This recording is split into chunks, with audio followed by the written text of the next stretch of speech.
बच्चों के मानसिक और शरीर के विकास के लिए लीजिए किड्स केयर पाउडर, यानी एक ऐसा सॉल्यूशन जो बढ़ाए आपकी मेमोरी पावर, आपके बच्चों को दे पूरी एनर्जी। तो अब बच्चे जब भी मांगे चॉकलेट शेक, दे उनको ये किड्स केयर पाउडर। ये आपको मिले अपने नजदीकी प्ले स्कूल पर या फिर कॉल करें 8010727232 पर। स्वागत है आपका हमारे शो फिट इंडिया में। हर रोग को तोड़ना है, योग से नाता जोड़ना है।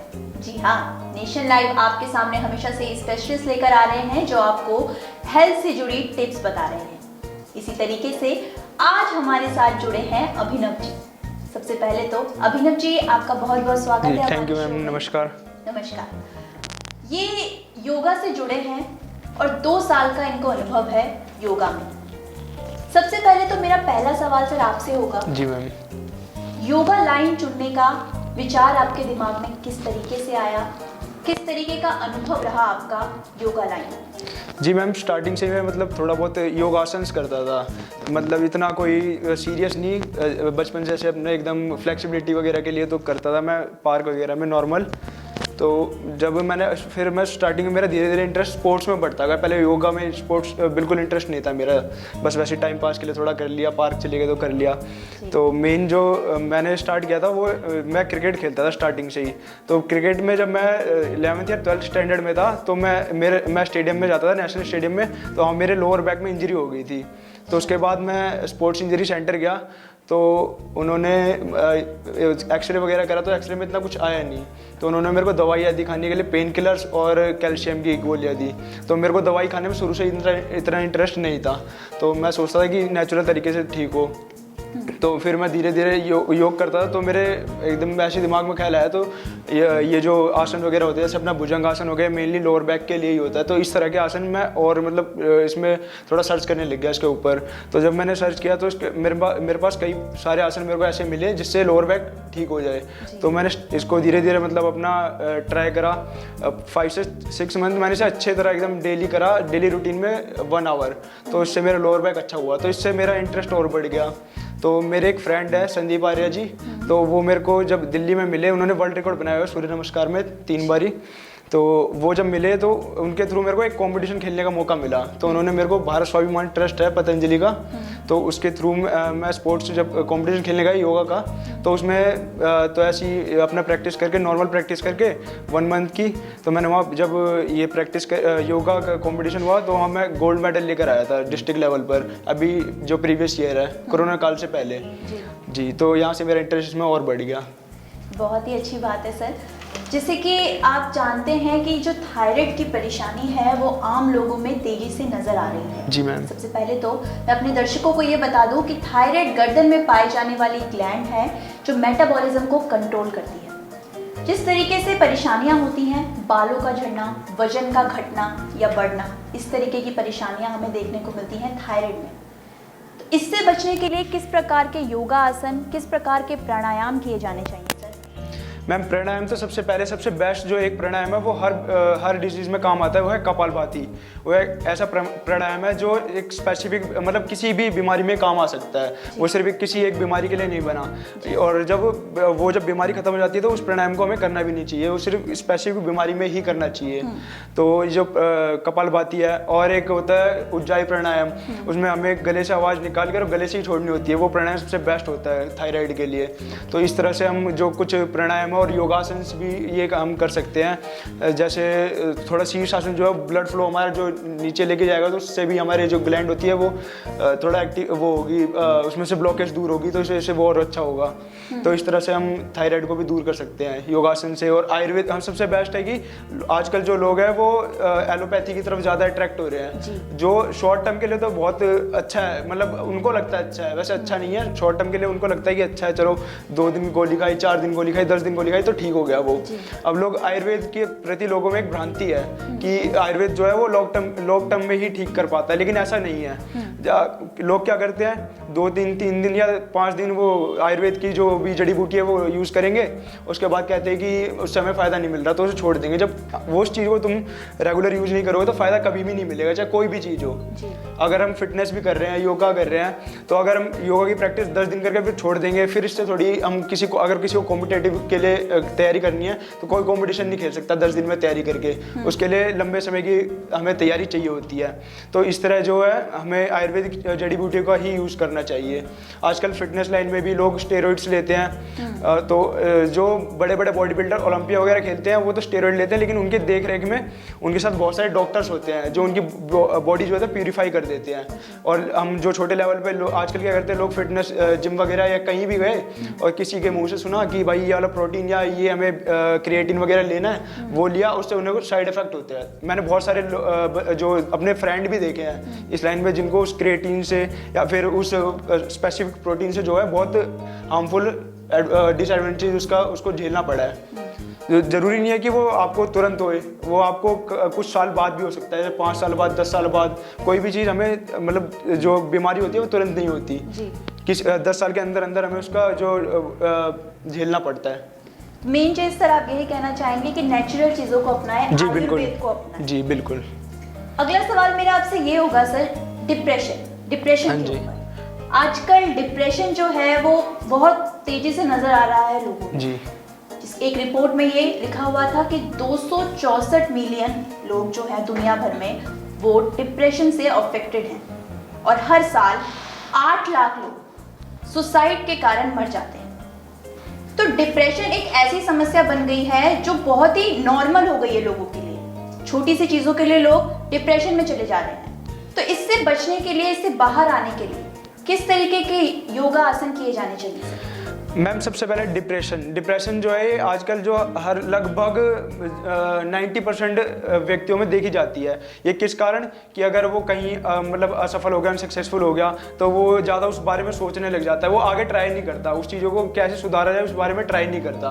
तो इसलिए वो एक ही चीज़ अगर सोचने लग जाए, अकेले रहने लग जाए, अपने फ्रेंड से ना मिले, अपनी फैमिली से ना मिले, अपनी जो परेशानी है उसको बताए ना किसी को, तो उससे वो अंदर सोचते उसको डिप्रेशन हो जाएगा। फिर उस चीज़ के बारे में एकदम वो सोचने लगे, आगे कुछ तैयारी नहीं करे। तो ये डिप्रेशन जो है बहुत खतरनाक बीमारी है, जिसके कारण लोग आजकल बहुत देखा जा रहा है कि सुसाइड भी कर रहे हैं। लेकिन एक सुसाइड जो है किसी चीज़ का हल नहीं है। सुसाइड कभी भी किसी चीज़ का हल नहीं है। अगर आप सुसाइड कोई करता भी है तो उसको कोई मतलब इतना कोई नहीं देगा भाव, क्योंकि अगर वो कहेगा वो सुसाइड करके, अगर कोई एक एक्सीडेंटल डेथ होती है उसका कुछ अलग होता है, और जो सुसाइड के थ्रू लोग मरते हैं तो इसका कोई हल नहीं है सुसाइड। जी। तो डिप्रेशन के लिए सबसे बेस्ट जो है वो मेडिटेशन है। मेडिटेशन हमें मतलब सुबह मेडिटेशन हमेशा एक शांत जगह पे करना चाहिए।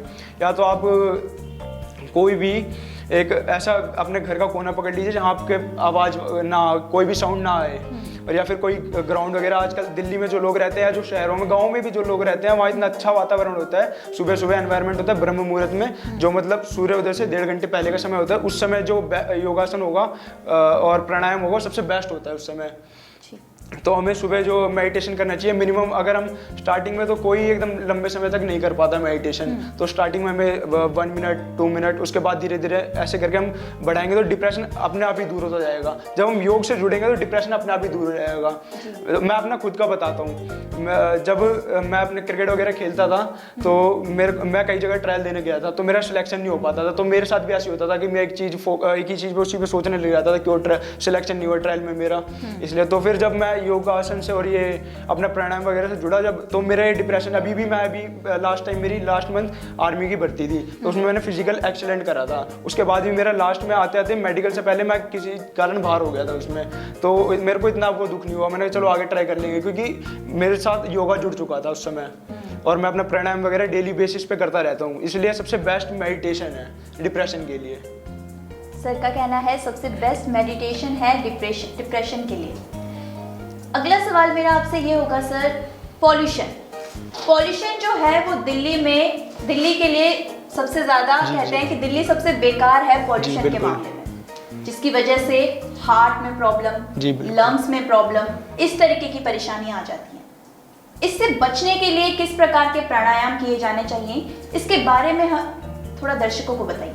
जी मैम, जैसे दिल्ली में ही नहीं, कई अपने भारत के ही कई राज्यों में देखा जा रहा है कि जो ये पोल्यूशन है बहुत ज़्यादा बढ़ता जा रहा है। इसका सबसे पहला कारण तो है कि जो ये पेड़ वगैरह कट रहे हैं और फैक्ट्रियाँ जो हैं वो बहुत ज़्यादा बढ़ती जा रही हैं, इस कारण भी। और सिर्फ एयर पोल्यूशन नहीं, हर तरह का पोल्यूशन हो रहा है, नॉइज पोल्यूशन, वाटर पोल्यूशन, हर तरह का पोल्यूशन हो रहा है। इसमें तो सबसे पहले मैं लोगों से ये कहूँगा कि सबसे पहले अपना जो योगदान है वो अपने इस देश को बचाने में करना चाहिए, हमें अपने एनवायरनमेंट को बचाने में करना चाहिए।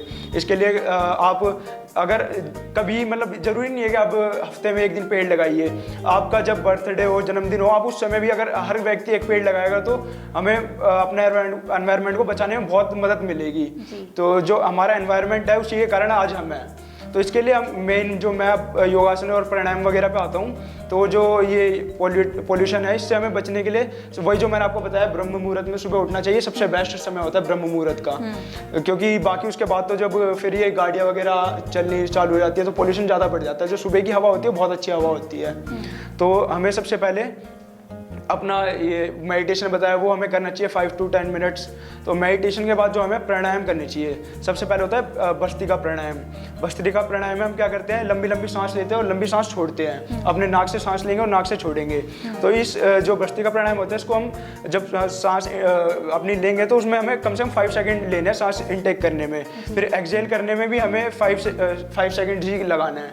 तो इस तरह से हम भस्त्रिका प्राणायाम कर सकते हैं। स्टार्टिंग में हम इसको धीरे करेंगे, फिर जब अपना प्रैक्टिस हो जाएगा, अच्छा हो जाएगा प्रैक्टिस से, तो इसको हम और स्पीड से भी कर सकते हैं, जिसमें बहुत बेनिफिट होगा। तो और अनुलोम विलोम प्राणायाम है वो भी बहुत बेस्ट होता है। इसमें हम एक नाक से सांस लेके इस तरह से, फिर इस तरह से एक्सहेल करके इस तरह से हम कर सकते हैं अनुलोम विलोम। ये जो 2 प्राणायाम है सबसे बेस्ट प्राणायाम से। और इसके बाद कोई कपालभाति है, ये भी बहुत अच्छा होता है। किसी को जैसे आपने अभी बताया कि लोगों को बीमारियां हो रही हैं, तो हार्ट की बीमारियां, इससे बचने के लिए हम जो कपालभाति है वो कर सकते हैं। स्टार्टिंग में वही पहले स्टार्टिंग में धीरे धीरे स्टार्ट करा हमने 1 मिनट 2 मिनट, उसके बाद धीरे धीरे उसको बढ़ाते गए। एकदम से कोई चीज़ नहीं बढ़ेगी, जब उसको प्रैक्टिस करेंगे तभी बढ़ेगी। तो ये जो प्राणायाम से सबसे बेस्ट प्राणायाम से। जी, किस प्रकार के आसन सर करने चाहिए लोगों को, क्योंकि बाहर का जो खान पान है लोगों का वो बिल्कुल बदल चुका है, बिल्कुल चेंज हो चुका है, लाइफस्टाइल बिल्कुल चेंज हो चुका है और हर चीज जो है वो पॉल्यूटेड ही है। जी, किस तरीके के फर्टिलाइजर्स डाले जाते हैं सब्जियों में, तो ये लोग अज्यूम नहीं कर सकते कि हम क्या खा रहे हैं और जो खा रहे हैं वो कितना अच्छा है। तो किस प्रकार की डाइट लेनी चाहिए, किस प्रकार का खान पान रखना चाहिए, और नॉर्मल आसन, किस प्रकार के नॉर्मल आसन हैं जो लोग डेली बेसिस में घर पर कर सकते हैं? जी मैम, ये जो आपने बात कही है बहुत सही बात है कि फर्टिलाइज़र बहुत ज़्यादा आज यूज़ हो रहे हैं और केमिकल बहुत ज़्यादा यूज़ हो रहे हैं। वेजिटेबल चाहे कोई भी चीज़ हो, चाहे फल हो, चाहे सब्जियां हो, चाहे कुछ भी हो, कोई आज तक यहाँ तक कि पानी भी अभी शुद्ध नहीं है हमारे पास। बिल्कुल। दिल्ली का जो पानी है, चाहे कहीं का भी पानी हो, अधिकतर मैक्सिमम जो है जो पहाड़ी एरिया है वहाँ के छोड़ के कहीं का पानी शुद्ध नहीं है इस समय में। तो हमें जो एक्सरसाइज है, योगासन है, वो हमें डेली बेसिस पे करना चाहिए। जो लोग अपने अगर जीवन को कम से कम 1 घंटा तो देना ही चाहिए। अगर एक घंटा जो व्यक्ति जीवन को अपने दे नहीं सकता तो कभी भी फिट नहीं रह सकता, क्योंकि जो हमारी मेन जो स्तंभ है वो हमारा शरीर है। अगर हमारा शरीर सही रहेगा तो हम सब कुछ कर सकते हैं, अगर शरीर ही सही नहीं रहेगा तो कुछ नहीं कर पाएंगे हम। तो इसके लिए हमें डाइट सबसे पहले मैं आपको बताता हूँ कि जो मैक्सिमम जैसे बाहर का लोग खाते हैं फास्ट फूड वगैरह, मोमोज वगैरह आजकल बहुत ट्रेंडिंग में है। तो ये सबसे बेकार चीज़ें हैं, क्योंकि मोमोज में आपको भी पता ही कच्चा मैदा होता है, ज़्यादातर स्टिम करके दे देते हैं। तो जो मैदा जो होता है पेट में जाके जम जाता है, चाहे वो किसी भी थ्रू खाएं, चाउमीन खाएं, चाहे कुछ भी खाएं, वो पेट में जम जाता है। तो लोग क्या सोचते हैं कई जो होते हैं वो कि हम इसे बर्न कर देंगे अगले दिन, लेकिन वो इतनी जल्दी बर्न होता नहीं है जो ये मैदा वगैरह होता है। और एक सबसे मीठे में लोग क्या करते हैं, चीनी खाते हैं। चीनी भी सबसे बेकार चीज़ है। इंसुलिन जब स्पाइक करते हैं, इसी कारण सबसे बड़ा कारण है इसका डायबिटीज़ का, और जो हमारी बोन्स जो होते हैं वो कमज़ोर हो जाती है चीनी के थ्रू। और एक है हमें नमक में भी बदलाव करना चाहिए। जो हम टाटा वगैरह जो भी हम सफ़ेद नमक है, एक कोई स्पेसिफिक ब्रांड का नहीं, किसी भी ब्रांड का जो सफ़ेद नमक है वो हमें खाना नहीं चाहिए। हमें सेंधा नमक खाना चाहिए, जो हम पहले से हमारे पूर्वज खाते आ रहे हैं। सेंधा नमक सबसे बेस्ट नमक है आज तक का, तो हमें सेंधा नमक खाना चाहिए। ये जो मेन 3 बदलाव है, सबसे पहले हमें 3 बदलाव करने चाहिए। एक, बाहर का नहीं खाना चाहिए, एक जो हमारा शुगर इंटेक में हमें बदलाव करना चाहिए, उसकी जगह हमें जैसे गुड़ वगैरह होता है नेचुरल शुगर लेनी चाहिए। गुड़ हो गया, शहद हो गया, ये अच्छी शहद भी आजकल जो है मिलावटी आ रहे हैं मार्केट में, तो हमें ऐसा शहद ढूंढना चाहिए अपने किसानों से, उसके थ्रू हमारे किसानों की भी हेल्प होगी। हम उनसे अगर खरीदेंगे तो उनके पास भी कुछ ना कुछ जो होगा, उनका रोजगार बनेगा। इस तरह आजकल देख रहे हैं किसान के लिए भी कितनी महामारी है, किसान भी सुसाइड कर रहे हैं, लेकिन अगर उनकी भी हम हेल्प करेंगे कहीं ना कहीं तो वो भी हमारे लिए कुछ ना कुछ, और फिर हम उनसे अपनी बात रखें कि जी फर्टिलाइजर मत यूज़ करिए आप, या केमिकल मत यूज़ करिए, हम आपसे इतना सामान लेंगे, इतने साल का हम आपकी मार्केट इस तरह से फैलाएंगे, किसी मतलब बड़ी कंपनी के थ्रू नहीं, डायरेक्ट किसान के थ्रू, जिससे हम लोगों तक पहुंचा सके अपनी बातें। तो इसी तरह, और जैसे हम ये 3 चीज़ सबसे मेन चीज़ है, ये 3 चीज़। और एक लोग जो दूध पीते हैं, दूध में मैं बताना चाहूँगा, ये जो आजकल कंपनियों के दूध आते हैं, ये कोई भी दूध जो है ये प्रॉपर कोई ना तो किसी भैंस का दूध है ना किसी गाय का दूध है, ये किसी पाउडर के थ्रू बनाया जाता है। आज फरीदाबाद में भी 2-3 जो है कंपनियां भी पकड़ी गई हैं इसको बनाते हुए, मैं उनका नाम नहीं लेना चाहूँगा, वो कंपनियां पकड़ी गई हैं। तो सबसे बेस्ट दूध जो है देसी गाय का दूध होता है, और अगर किसी कारण देसी गाय का दूध नहीं मिल पाए तो भैंस का दूध सबसे बेस्ट होता है उसके बाद। तो हमें ये दूध का सेवन करना चाहिए, जो लोग दूध का सेवन करते हैं। अगर नहीं मिलता तो मत कीजिए दूध का सेवन, उसकी आप जूस पी लीजिए। अगर आप जैसे आप बाजार में से फल लेकर आते हैं, उसमें से हमें उसके केमिकल रिमूव करने हैं, तो हमें क्या करना चाहिए, सबसे पहले गर्म पानी कर लेना चाहिए, उसमें फिर उन फलों को डाल देना चाहिए। तो उन फलों को जब हम डालेंगे कम से कम उसको 2 से 3 घंटे उसमें रखना चाहिए, तो उसमें से जो मैक्सिमम 95 से 98% जो है केमिकल वो उसमें से हट जाएगा।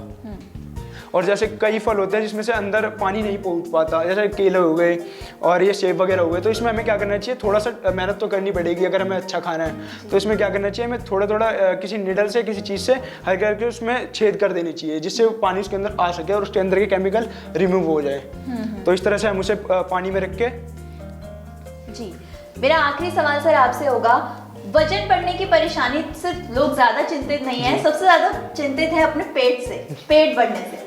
पेट को कम करने के लिए किस प्रकार के आसन किए जा सकते हैं सर? पेट को कम करने के लिए सबसे बेस्ट, अगर जो ऑफिस वाला व्यक्ति है, कोई भी है जो ज़्यादा समय दे सकता है, सबसे पहले तो वो दौड़ लगाए। दौड़ से बहुत अच्छा वेट कम होता है, और जो अभी ये सीज़न चल रहा है गर्मियों का सीज़न, इसमें सबसे ज़्यादा वेट कम होता है रनिंग करने से। अगर जो व्यक्ति रनिंग नहीं कर सकता तो सबसे पहले वो जो अपने जहाँ भी अपने घर में या ग्राउंड में कहीं भी जाता है, तो वहाँ सबसे पहले अपने सूक्ष्म व्यायाम करे, मतलब स्ट्रेचिंग करे। स्ट्रेचिंग के बाद जो है सबसे बेस्ट जो होता है वेट लॉस करने के लिए सूर्य नमस्कार होता है। सूर्य नमस्कार के लिए मैं आपको एक एग्जांपल देता हूँ। एक मेरा फ्रेंड, आपको मैंने स्टार्टिंग में बताया था, जिसने वर्ल्ड रिकॉर्ड बनाया है, उसने वर्ल्ड रिकॉर्ड बनाया है 36 घंटे 21 मिनट का लगातार सूर्य नमस्कार में। तो जब उसने वो परफॉर्म करा था ये 2 से ढाई दिन, 2 दिन के आसपास, तो उसका वेट जो है 10 kg के आसपास लॉस हो गया था। और ऐसा नहीं कि उसने उसके बीच में कुछ नहीं खाया था, उसके 2-3 घंटे बाद उसको रेस्ट मिलता है, इसमें वो जूस वगैरह या कुछ भी पानी वगैरह पी सकते थे।